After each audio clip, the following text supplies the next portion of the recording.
তারাকান্দি থেকে ঢাকার দিকে যাচ্ছিল অগ্নিবীণা এক্সপ্রেস। সোমবার ভোর ৫টা ১০ মিনিটের দিকে গফরগাঁও রেল স্টেশনের কাছে শালটিয়া মাঠখোলা এলাকায় লাইনচ্যুত হয় ট্রেনটি।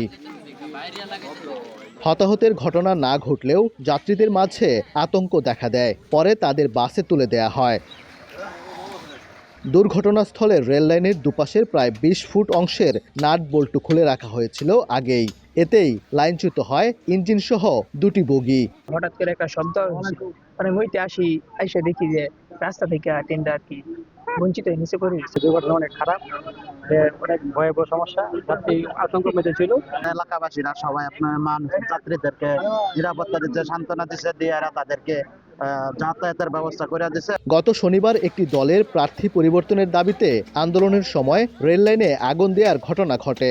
রেললাইন খুলে ফেলা সেই ঘটনার অংশ কিনা সেই প্রশ্নও আসছে সামনে। ৩ দিন যাবত যখন গফরগাঁও এই ঘটনা, রেললাইনে আগুন দেয়, তাহলে রেলের যে কোনো মুহূর্তে ক্ষতি করতে পারে। এটা রেলওয়েতে যারা চাকরি করে তাদের উচিত ছিল যে এই অন্তত পৌরসভার এরিয়াটা একটা কেয়ার করা। ঘটনার পরই ঢাকা ময়মনসিংহ রুটে রেল যোগাযোগ বন্ধ হয়ে যায়। বেলা ১১টার দিকে ঢাকা থেকে উদ্ধারকারী ট্রেন ঘটনাস্থলে গিয়ে লাইনচ্যুত বগি উদ্ধারে কাজ শুরু করে।